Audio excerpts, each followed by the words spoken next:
Siemka, ja jestem Adacho i jeśli jesteście już jakiś czas na moim kanale, to wiecie, że dużo fanowskich mang już przeczytałem. Razem przeczytaliśmy. Większość z nich, lwia część oczywiście, to są fanowskie mangi gdzieś tam znalezione w internecie, których twórcy prawdopodobnie nawet nie wiedzieli, że ktoś taki jak ja istnieje. Mimo wszystko jest kilku autorów, z którymi kontakt mam do dziś, czy chociażby komentowali moje filmy, jak Darkos od Dragon Ball Kakumei, czy Gustavo od Dragon Ball Hakai. Natomiast sytuacja, która wydarzyła się niedawno, jakoś 2 tygodnie temu, na początku mojego wyjazdu rowerowego, bo byliśmy oczywiście na akcji Pomaganie za jechanie, no to jest sytuacja bezprecedensowa. Ja przed wyjazdem miałem zamiar rozpocząć czytanie tej mangi. Mangi, której postęp śledziłem uważnie, bo jest ona wrzucana, w zasadzie była ona wrzucana na Dragon Ball Multiverse, stronę oczywiście, którą też polecam sobie sprawdzić. Oprócz Dragon Ball Multiverse jest tutaj sporo fanowskich mang. I czekałem, aż manga o interesującym tytule Vegeta Tales autorstwa Sayazura, czyli autora mangi Bardock Tale Sky, też czytaliśmy to na kanale, zostanie ukończona. I ona została ukończona. I wtedy pomyślałem sobie, okej, może zrobię to po moim powrocie.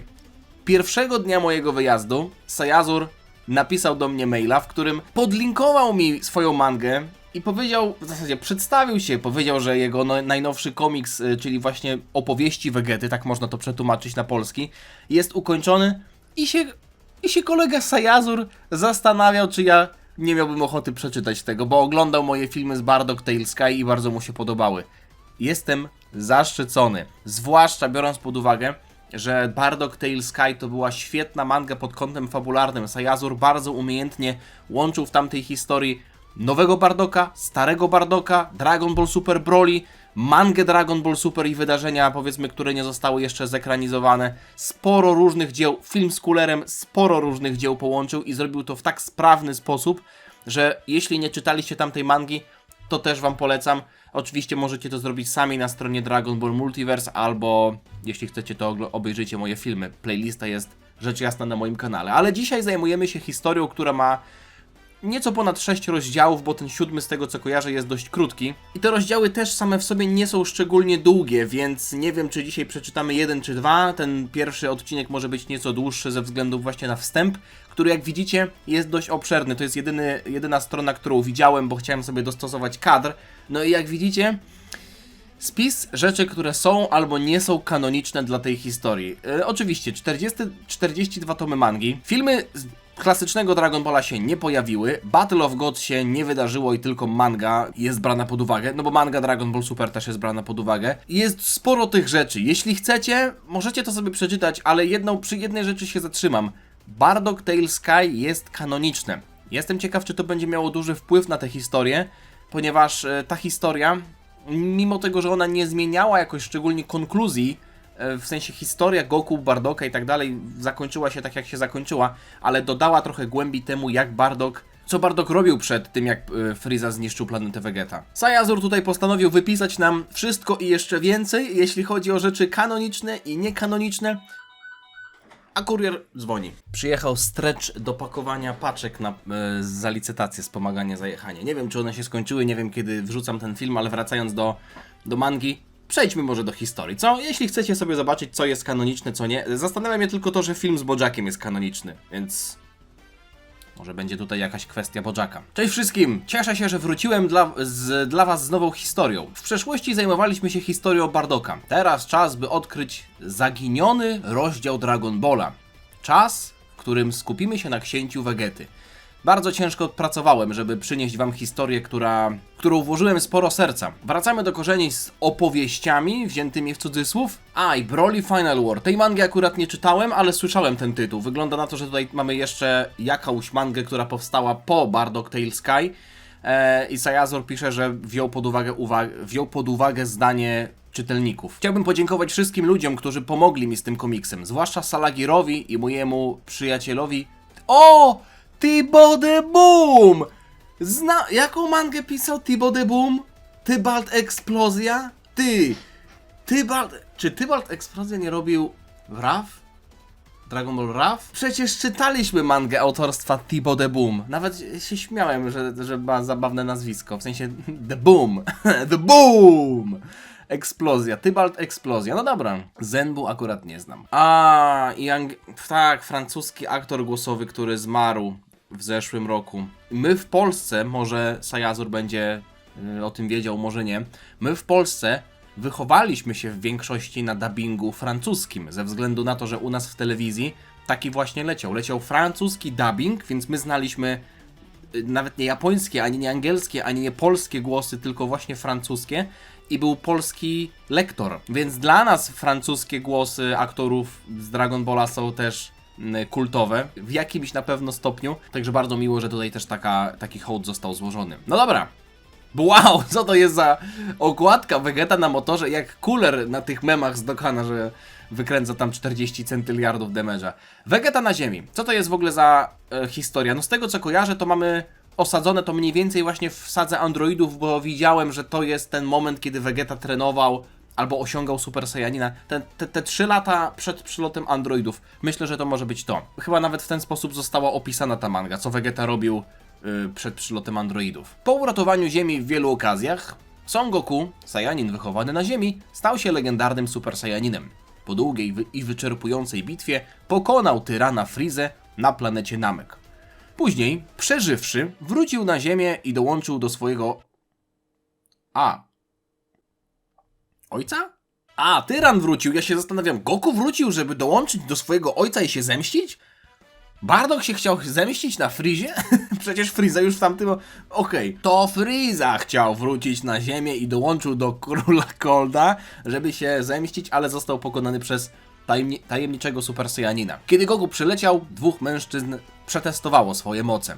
Młodzieniaszek zaprezentował się jako syn Vegety i Bulmy, a potem powiedział, że przyleciał z przyszłości, żeby zapowiedzieć wydarzenia, które będą miały miejsce za jakiś czas. Piccolo oczywiście wszystko słyszał, no i wyjawił, że za 3 lata przylecą cyborgi, zabiją wszystkich i ogólnie będzie bardzo słabo. Jednakże nie zdradził niczego, co sprawiłoby, że Trunks miałby się nie narodzić. Póki co, wszystko tak jak mieliśmy w mandze. Pomiędzy ogłoszeniem jego losu i pojawieniem się 2 Super Saiyan, Vegeta został złapany w głęboki sens niesprawiedliwości i złości. Jakie on ma buty? Jakbym miał takie buty, to bym chyba olał fakt, że nie jestem Super Saiyaninem. Gość tutaj ma najlepszy drip spośród wszystkich. Ten chodzi w żonobijce, Krillin w ogóle też chodzi w jakichś ścierach od 40 lat tych samych, a Vegeta wyprasowana koszula, lewisy jak to się mówi, jeansy lewisy i jakieś Air Jordany, konwersy, jakaś fuzja Air Jordanów i konwersów i trampków na wychowanie fizyczne. Nieźle. Nie zapominaj, że jestem Saiyaninem numer 1. Jeśli w tym rankingu byłbyś sam, to byłbyś Saiyaninem numer 1, to prawda. Czekaj, bo to się czyta od prawej, tak jak Japonię. Kakarotto, jesteś bardzo nadęty, odkąd stałeś się Super Saiyaninem, ale pewnego dnia zobaczysz, zmiażdżę cię. No dobra. Kakarotto stał się nadęty. Nie ma opcji, żebym został za tymi klaunami, jeśli chodzi o poziom mocy. Tak się domyślam. Vegeta aż robi beczkę. Nawet nie wiem, czy to jest serpentyna, czy beczka, jak samolot tak robi. Bo wiem, że jest tak, do tyłu, to jest chyba beczka. A może tak? Czemu on nie leci prosto, tylko robi taką beczkę? Kilka tygodni później. Co to jest za robot? Aha, to Bulma, ja myślałem, że jakiegoś robota zatrudnili z cyckami, a to Bulma jest spawa coś sobie. Będziemy siadać do obiadu. Kochanie, dołączysz do nas? Mówi mama Bulmy do Bulmy. Oczywiście, że dołączę. Potrzebuję trochę przerwy. Swoją drogą, minęło kilka dni, odkąd widzieliśmy twojego przyjaciela Vegetę. To zwierzę? Ona ma w ogóle Loki tutaj pod spodem, nie? Jak ona schowała to afro pod ten hełm? To chyba też jakaś technologia korporacji Kapsuła. Czemu ona tu w ogóle przyszła z jakimś czajnikiem? Bo ona przyszła z czajnikiem na tacce? Czajnikiem elektrycznym w ogóle jeszcze jakimś? Co to jest za te... Nie, dobra, to jest... Ja jestem 100 lat za wiadomo kim, że nie będę się nawet tutaj domyślał, co oni mają. Jakiś czajnik przyniosła? No dobra. To zwierzę, odkąd tata... W zasadzie on poprosił tatę, żeby zbudował mu pokój grawitacyjny, nawet stamtąd nie wyszedł. Ma obsesję na punkcie stania się jeszcze silniejszym. Jest Vegeta w pokoju grawitacyjnym 195G, aż upada na kolana, cały spocony, żyły pulsują, a niech to. W ten sposób nigdy nie będę w stanie wytrzymać 300-krotnej grawitacji. Hej, mały książę! Pojawia się Bulma, która już ma afro z powrotem. Już niesamowite, jak ona była w stanie schować to pod tym hełmem. Kobieto, jak śmiesz przerywać mój trening? Ty niegrzecznych baranie! Przyszłam, żeby ci powiedzieć, że obiad jest gotowy. Nie obchodzi mnie to, pozwól mi trenować. Nie ma opcji. Umrzesz, jak tak będziesz się przemęczał. Pobrudzisz cały ten pokój swoją krwią. Ja wyłączam prąd. Nie ma opcji.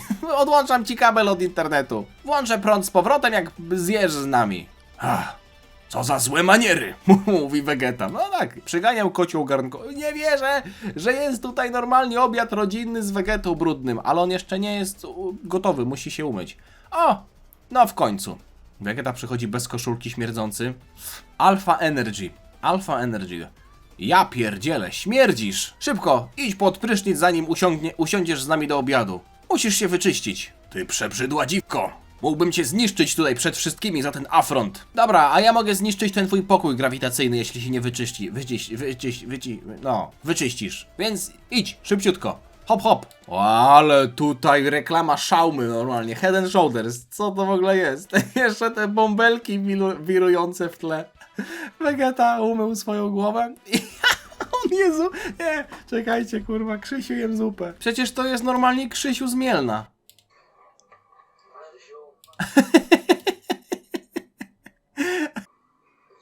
Podejrzewam, że część z was jest za młoda, żeby w ogóle pamiętać. To jest 14 lat temu wrzucone. Krzysiu jem zupę. Ja pierdzielę. 14 lat temu? 2012. No i mamy noc. Ciekawe, co się wydarzy tej nocy.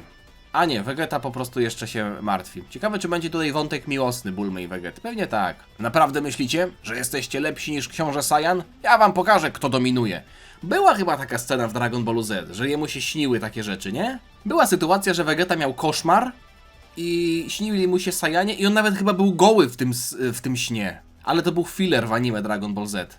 Więc w pewnym sensie Sayazur tutaj trochę sobie zaprzeczył. No, nie wiem. No powiedział, że anime się nie liczy, ale jest tutaj scena z anime, no bo był taki... Bo mieliśmy taką scenę, nawet bardzo podobną. A to, moi drodzy, ja wiem od kogo wy są. Ten kadr, patrzcie. To już jest taki fetysz, że ja znam kadry z Dragon Balla, bo wiem... Czemu ja mam wrażenie, że ten kadr to jest coś, co ja już widziałem w Dokanie? Jakaś karta taka jest w Dokanie, ale nie mogę jej teraz znaleźć. Nie no, to jest jakiś chyba efekt Mandeli albo inne coś, bo jestem pewien, że widziałem kiedyś takiego Vegetę gdzieś, w jakimś, nawet możliwe, że w mandze, ale nie wiem z którego momentu. Niemniej, Goku w śnie Vegety uderza go tak mocno, że nawet fryzura mu się zmienia. Trunks nawet w jego śnie mówi do ojca po imieniu. Och! I w tym momencie Vegeta się budzi. To jak on ma dobrze w ogóle. I jeszcze parę lat temu, dosłownie nie wiem ile lat temu, rok temu, dobrze mówię, po Saiyan Sadze mieliśmy chwilkę, była Namek Saga, minął rok, Goku wrócił i oni sobie teraz trenują. Powiedzmy nawet, że 2 lata temu on chciał zniszczyć Ziemię, a teraz mieszka sobie w najlepszym budynku na świecie, u najbogatszej kobiety na świecie i może sobie jeszcze w środku nocy wychodzić na taras? My wszyscy płacimy podatki, wiążemy się w jakieś kredyty, a gość sobie po prostu jeszcze zbroję na półkę postawił. I jakieś tu ma jacuzzi. O, hu. Co to jest w ogóle? Ach, to ona chyba ziewa. Ho? Vegeta? Co robisz tutaj o tej godzinie? Nadal nie skończyłaś mnie wkurzać? Spadaj stąd! Hej, żyję tutaj, kosmiczny hobo. Jeśli nie wiecie, co to jest hobo? Hobo to taki włóczyki, ukośnik, taki bezdomny włóczyki, który cały czas zmienia miejsca zamieszkania. Ale w sumie, wiesz, jeśli miałabym być szczera, boję się tego, co wydarzy się za 3 lata. Bulma. To jest pierwszy raz, jak on powiedział do niej po imieniu, a ona jest w ogóle kurwa w bieliźnie. Bulma, muszę cię o coś zapytać. Lekko obawiam się tego, co będzie na następnych stronach, ale Sayazur, mam nadzieję, że to jest coś adekwatnego do pokazania na YouTubie. Co? A nie, okej. Po prostu... Wiemy, co w pewnym momencie nastąpiło, okej? Chcesz, żebym zbudowała taki sam statek jak Goku, którym poleciał na Namek? Dlaczego miałabym to dla ciebie zrobić? Poza tym, masz tutaj pokój grawitacyjny. Nigdy nie będę szybko Co to Nie no, co to jest? Co to ma być? Bez przesady. Co to są za zakola, kurwa? One się...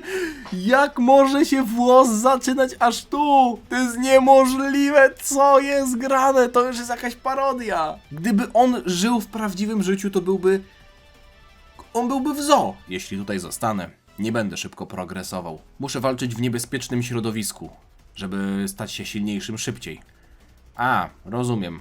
Będę chyba w stanie zbudować taką maszynę, taki statek, używając planów z budowy poprzedniego. I w pewnym sensie myślę, że byłoby lepiej wiedzieć, że jesteś w kosmosie, a nie na Ziemi. Bulma jeszcze go tutaj nie lubi chyba za bardzo, co? Niech ci się nie wydaje. Jak będę silniejszy, przylecę tutaj, żeby pokonać te cyborgi. A wtedy zajmę się tą planetą. Możemy porozmawiać, jak będziesz jakimkolwiek wyzwaniem dla Super Saiyanina. Do tego czasu lepiej wracaj do łóżka. Jutro zajmę się twoim statkiem. Bulma byłaby w stanie umrzeć od pierdnięcia z pachy Vegety, a jeszcze do niego pyskuje. Myślę, że to mu się właśnie spodobało. I to jest tutaj uwypuklane w tej mandze. O! Chapter cover Thibaut de Boom jeszcze zrobił okładkę tego, czyli mamy drugi rozdział. Wiecie co? Zobaczmy, jak wygląda sprawa ze stronami. Wiecie, jak zrobimy? Ten pierwszy rozdział pilotażowy jest krótszy, drugi jest taki sam i trzeci jest też w miarę krótki, więc zrobimy tak, że przeczytamy sobie drugi i trzeci za jednym razem. Ten pierwszy rozdział będzie trochę krótszy, w sensie pierwszy odcinek, żebyście mogli zobaczyć mangę, żebyście mogli się do niej przekonać, ale faktycznie tutaj to wygląda tak jak te rysunki z Dragon Ball Rough. Chyba to było z Dragon Ball Rough. Infiltratorzy. Infiltrators. Patrzcie.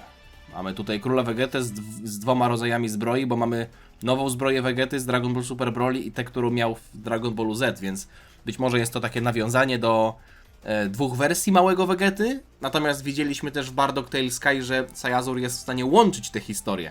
Więc póki co, jestem zaciekawiony, bo to jest też jeden z takich typów mangi, który mi się najbardziej podoba, czyli wykorzystywanie luk w historii i dopisywanie, uzupełnianie, można powiedzieć, historii. Wiadomo, fanowskim okiem i w fanowskiej kresce, ale nadal jest to opowiadanie o bohaterach, których znamy i o historiach, które oni równie dobrze mogliby przeżyć.